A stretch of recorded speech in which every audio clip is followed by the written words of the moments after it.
Nwokorie, reaching out to you in a moment with Sister Prisca. We are still telling the story of the soul of Umakago, a portrait of a people. This is part two of our special dedication to the story of this great community, Umakagu Nsu. It is an autonomous community under the local government of Ehime. And the title of this series is Before the Name Umakagu Was Written.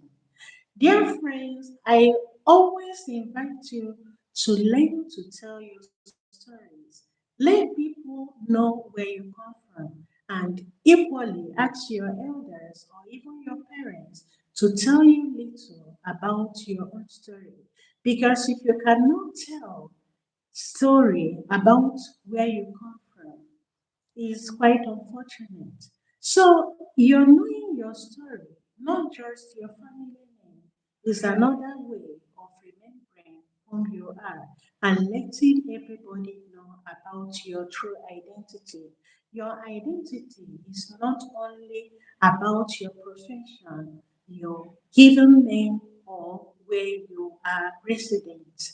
It is a way of telling people this is me in my real sense. And when you want to make inquiry, you can ask anybody from this locality, they will tell you the wrong.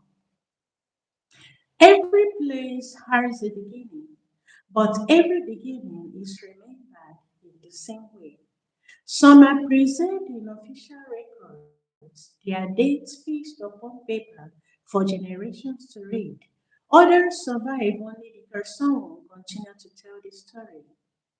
Long before maps traced boundaries and long before names appeared in government records, communities were already learning how to live together. They discovered that survival depended not mainly upon fertile land or abundant harvest, but upon trust, shared labor, and the quiet understanding that no family truly flourished alone. Omakago belongs to that older story. Before the name Omakago was given, before historians gathered his tradition, and before strangers came seeking to understand it, there were already people who recognized this land as home. They walked paths that had never been measured, drank from the same water, and that carried more than its contents. They drank from the same stream that carried more than water and planted their hope in soil that remained patient, more faithful than haste. They did not think about themselves as characters in history. They were simply living the ordinary lives for which history is eventually made. The first inheritance of every community is not land, it is belonging. So, for you to identify yourself as a part of a community, it is not about the number of plots of land you own. It is your membership, your belonging. Because if nobody knows your identity, if nobody remembers you, or if you are being excluded by the community, the number of land you possess is worthless because you can only find a home where you have sense of belonging, where people around will come to you as a brother or a sister or a part of that community. That is why it is better to belong than only to acquire possessions. Land may be divided, surveyed, bought, or inherited, but belonging is cultivated. It grows wherever people choose responsibility over independence, memory over forgetfulness, and fellowship over isolation. It is this unseen inheritance that transforms neighboring household into community and survive generations into a people. I don't know if you have noticed this. If you travel out to many developed countries, you will find out that there is nothing like community, just the way we have it in our own Igbo culture or in most of the African tradition. Everyone is on his own. So it is not about your wealth or about your knowledge or about the work you do that gives you a sense of belonging. Sometimes you may lack material needs, but your community can come together to solve a problem. That is the reason communities are formed, not just because they want to form a togetherness, but to share their joys and sorrows together, to play together, and to share their values, tradition, and custom, and pass it on to the coming generation so that it will remain. It is not something, a tradition, or would I call it a mistake that people choose to live together and become one.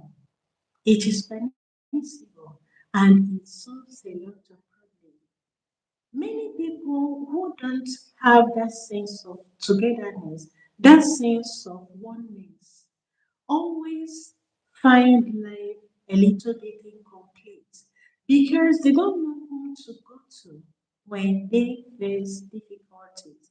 And so, dear friends, always identify yourself with your community of origin. Let the people in your community know who you are. Know your family, know what you can do for them. Add value to your own community. Don't be a burden. Be a problem solver. Be part of the solution making and be part of the growth of his own citizens. In this way, you are writing your name in the book of memory. No one will forget you, neither more, neither in the future. You are writing your name in the timeless mind of a people who never forgets what gratitude is all about. No child arrives in the world understanding these things. They are learned slowly. A greeting offered with respect, a meal shared without calculation, an elder listening to before speaking, a neighbor assisted before being asked. Customs such as this rarely appear in official records, yet they become the invisible architect upon which every enduring community is built. That is the reason Omakago is an autonomous community and it is really exceptional. Known for its generosity, known for its brotherliness, known for its love, and known for its kindness. For generations, community across Igbo land understands that a village was more than a collection of compounds. It was a covenant between the living, the departed, and those yet to be born. Every generation received not only land and family name, but also a sacred trust to preserve what was worthy, to improve what required wisdom, and to hand forward an inheritance richer than the one we already received. Whether spoken aloud or quietly assumed, these responsibilities shape the communal life, and it is always a thing of joy when you share your knowledge and other people learn from you. It's not just because of recognition, but that joy that you are sharing your God given talent to those around you. You are making use of your knowledge because the question still remains, choose is your knowledge if no one benefits from it? Whether you are a doctor, you are an architect, you are an engineer, whatever it is you are, if people around you cannot benefit from your knowledge, it is useless. Those qualities or those qualifications you have. So the journey of every community, especially the journey of Umakago Autonomous Community, did not begin with a single remarkable event. Like every enduring community, it was formed gradually through ordinary acts, repeatedly, faithfully over years. Fields were cultivated, homes were established, and children learned from parents long before they learned from books. Disagreements arose and were settled. Joys were celebrated together, sorrows were carried together. Through these countless moments, scattered lives slowly became a shared journey. I remember while I was growing up, there were two schools. Town School, UMUAKAGU Nsu, and Central School, UMUAKAGU Nsu, were the two community primary schools that were found in UMUAKAGU Autonomous Community. And it is always a thing of joy that we all remember our schoolmates, our teachers, and the things we do. We always share that joy, even in going to church because our parish is just only one, Our Lady of Fatima Catholic Parish. It is just there at the heart and the center of this autonomous community. So when the bell rings, it doesn't ring just only for the people of Makago, it rings even for the non-Catholics, it rings even for the neighboring village because the bell is centered at the heart of the town and everyone hears it, everyone sees it. Its sound is very unique and memorable. Even before I was born, that bell has been there and it is still there till today. Make a time to visit Umakago. Go to Oriagu, you will find the beauty of it. Try to ask somebody around the environment where you find yourself. Can you please tell me a little about Omakalusa, the autonomous community? And you will be glad about the things you hear because good name lasts longer. You can only be ashamed about your bad characters, but your good characters tells itself even without you explaining it. Before we ask when Omakago emerged or how his story developed, we must first ask a more enduring question. What transforms a place into a home and a people into a community? I would want you to drop your answer at the comment section before we finish. You are free to tell us your own story or tell us about what you feel in the same comment section. Feel free, and whatever response, whatever guideline, or whatever insight you have, we'll be glad to share with you, and I am willing to learn from you as well because there is joy in sharing. Probably the answer lies not in the age of land, but in the character of those who had loved it, labored upon it, and entrusted it into generations that followed. So, dear friends, don't always be ashamed to tell people where you come from. Even if your hometown or your community is still in a remote place, it will still develop because just like a popular saying, Rome was not built in a day.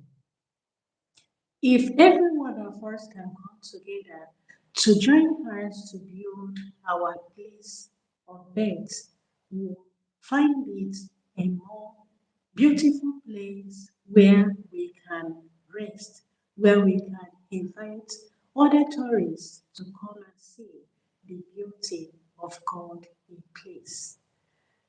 We now move to what we call the first fruit prints.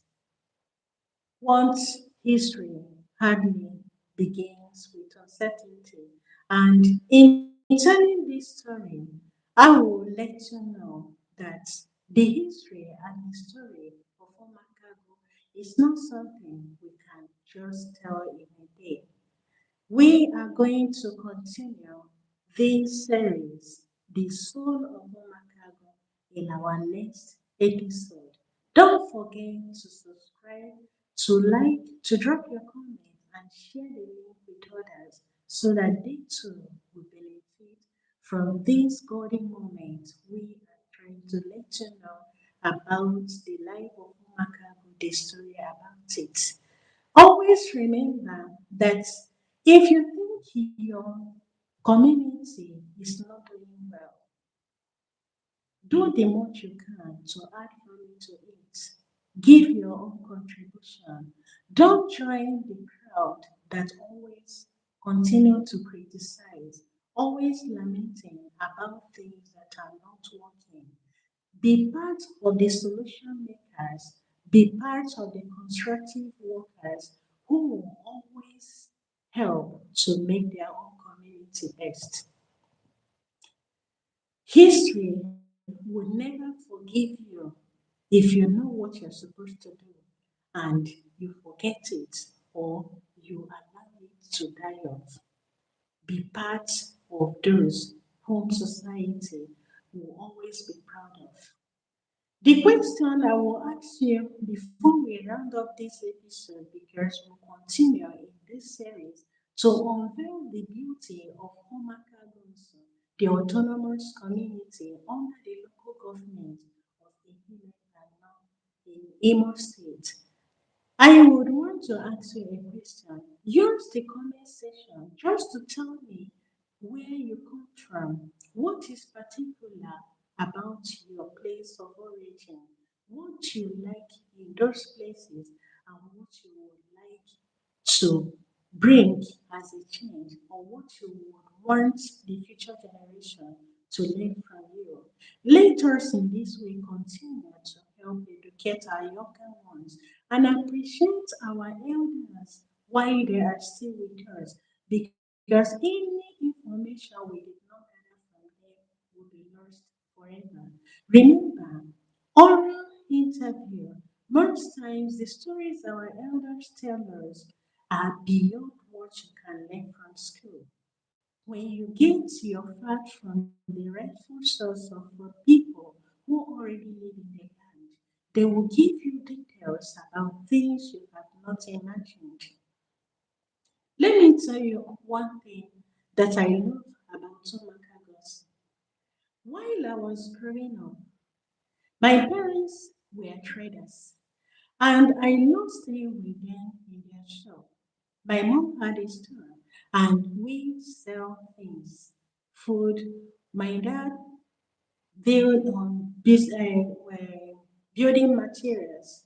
While I was still younger, even before the age of 8, I knew how to write invoice, because people who come to buy cement, iron, or things for building materials, they will pay. My dad will ask me, count the money, and I will count it.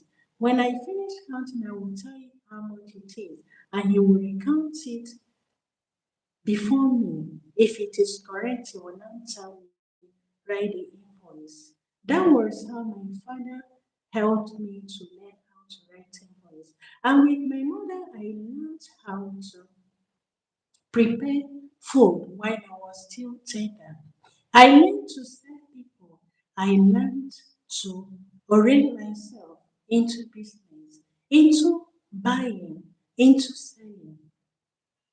One of the things that I enjoyed about while I was still growing up is that When you know the business, the things your parents do, and you know the economic situation of your family, you don't have any other option other than to help them to continue what they are doing, because whatever proceed your parents get from it is what will help them to pay for your school fees.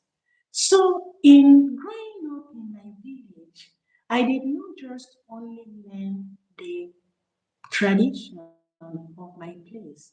I equally learned oneness. And that is the reason wherever I find myself, I don't easily forget my home. I try to reconnect and connect with people that I know and always want to know about the progress about my home. No matter how little, add value to your place of origin. There are things you will learn from your home that no school, no educator will teach you. Learn from your parents, learn from those men and women whom you think are not educated, whom you think are not literate enough.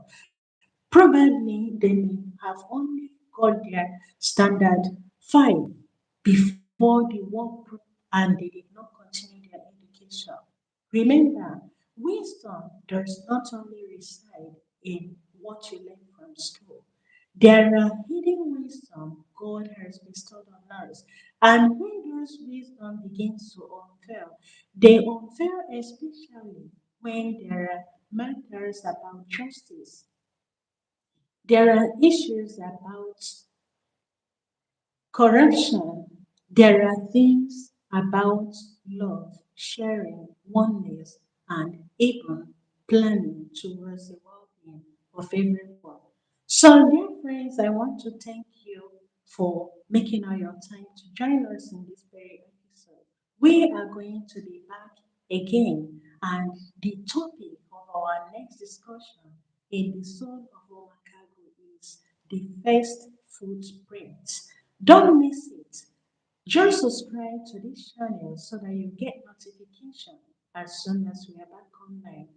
Don't forget to watch other videos you see on this very channel, and please help us to grow by commenting and recommending it to others so that they too will join. I am Prisca Nwokorie, reaching out to you in a moment with Sister Prisca. May God bless you. We are going to be back soon. Thank you.